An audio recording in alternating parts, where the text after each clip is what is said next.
দুপুরবেলা খাবার পাতে যদি এরকম গরম গরম একটু মটন কষা থাকে তাহলে খাবারটা দারুণ জমে যাবে না? একদম জমে যাবে, তাই না? তাহলে মটন কষাটা আমি কি করে বানালাম দেখতে থাকুন ভিডিওটা ফার্স্ট থেকে লাস্ট পর্যন্ত। আর আমার চ্যানেলটিকে একটু সাবস্ক্রাইব করে দেবেন, ইউটিউব চ্যানেলটিকে, আর আমার পাশে থাকবেন। তাহলে চলুন ঝটপট দেখে নিই কীভাবে বানালাম মটন কষাটা। নমস্কার বন্ধুরা, শোভা কিংসুক ব্লগসে আপনাদের জানাই স্বাগত। আবার আজকে একটি নতুন রেসিপি নিয়ে চলে আসলাম। আজকে বানাবো মটন কষা। তো চলুন ভিডিওটা শুরু করা যাক। তো প্রথমে মটনটাকে ম্যারিনেট করে নেব। ম্যারিনেট করার জন্য আমি এখানে নেব পরিমাণ মতো লবণ। লবণটা আপনারা স্বাদ অনুযায়ী ব্যবহার করবেন। দিয়ে দেব 1 চামচ হলুদ গুঁড়ো, আর দিয়ে দেবো 1 চামচ ধনে গুঁড়ো, আর দেবো 1 চামচ জিরে গুঁড়ো, আর দিয়ে দেবো কিছুটা ওই 1 চামচ মতনই কাশ্মীরি লঙ্কার গুঁড়ো, আর দেবো আমি 1 বাটি দই, টক দই। এটা দিয়ে আমি মাংসটাকে ম্যারিনেট করে 30 মিনিটের জন্য রেখে দেবো।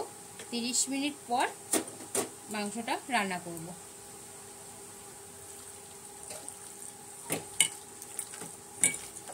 মাংসটাকে একটু চেপে চেপে মাখাবেন, তাহলে মশলাটা ভালো ঢুকবে।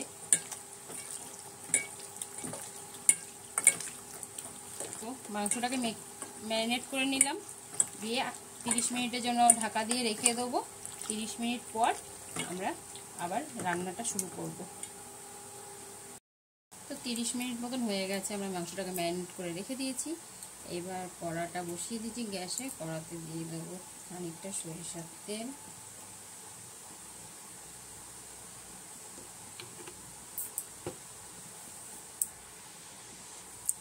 তেলটা আমাদের মোটামুটি গরম হয়ে গেছে। এবার দিয়ে দেবো পেঁয়াজ কুচি।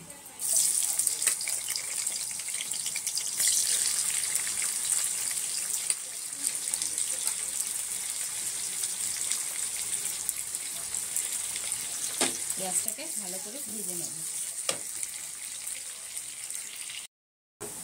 পেঁয়াজটা আমার এখানে ভাজা হয়ে গেছে। এবারে অ্যাড করব কিছু মশলা। মশলা বলতে অ্যাড করবো এখানে আমি 1 চামচ আদা বাটা, 1 চামচ রসুন বাটা, আর দেব স্বাদ অনুসারে লঙ্কা। লঙ্কাটা বুঝে দেবেন, যাদের যেরকম ঝাল খান সেরকমই দেবেন।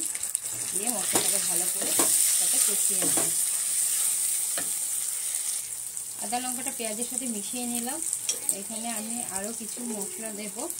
তো লবণ দেবো পরিমাণ মতন। আগে ম্যারিনেট করার সময় লবণ দিয়েছি, লবণটা বুঝে দিতে হবে। আর একটু দিয়ে দেবো হলুদ গুঁড়ো, আর একটু দিয়ে দেবো ধনে গুঁড়ো, আর একটু জিরে গুঁড়ো, আর কিছুটা কাশ্মীরি লঙ্কার গুঁড়ো কালারের জন্য। দিয়ে মশলাটাকে খুব ভালো মতো কষিয়ে নেবো। আর এখানে দিয়ে দেবো একটু জয়িত্রী। জয়িত্রী দিলে ফ্লেভারটা ভালো আসবে।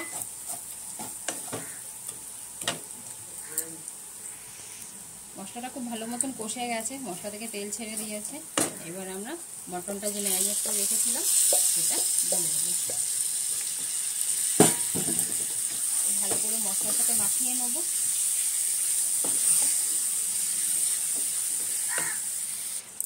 মশলার সাথে ভালো করে মিশিয়ে দিয়েছি। মিশিয়ে দিয়ে এখানে আমি একটুখানি দিয়ে দেবো জায়ফল, গ্রেট করে অল্প একটুখানি জায়ফল দিয়ে দেবো।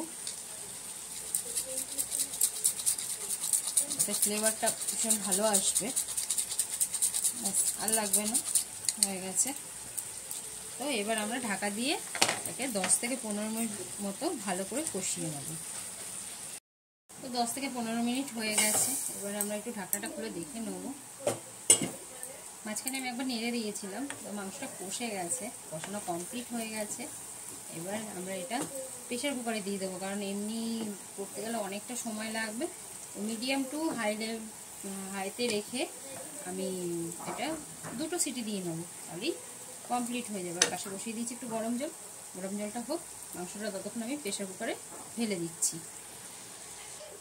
তো মাংসটাকে আমি প্রেসার কুকারে ঢেলে দিলাম, ঢেলে দিয়ে এবার 2টো সিটি দেবো। অল্প একটু জল দেবো, বেশি জল দেবো না, যেহেতু ওটা কষা করবো, তো বেশি জল দেবো না, সামান্য একটু জল দিয়ে 2টো সিটি দিয়ে আপনাদেরকে দেখাচ্ছি। তো রেডি হয়ে গেছে, আমি 2টো প্রেসার কুকারে সিটি দেওয়া হয়ে গেছে। এবার আমি খুলে আপনাদেরকে দেখাচ্ছি।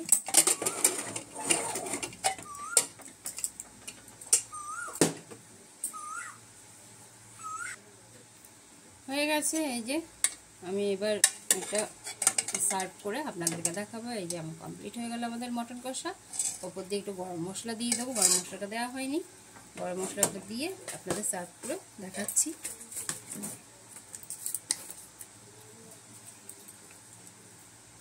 দিয়ে দিলাম একটু গরম মশলা গুঁড়ো, এবার নামিয়ে দেখাচ্ছি। তো রেডি হয়ে গেল আমাদের মটন কষা। ভিডিওটা আপনাদের কেমন লাগলো অবশ্যই জানাবেন। ভিডিওটা ভালো লাগলে একটি লাইক কমেন্ট শেয়ার করে দেবেন, আর আমার ইউটিউব চ্যানেলটিকে একটু সাবস্ক্রাইব করে আমার পাশে থাকবেন। অবশ্যই বাড়িতে ট্রাই করবেন।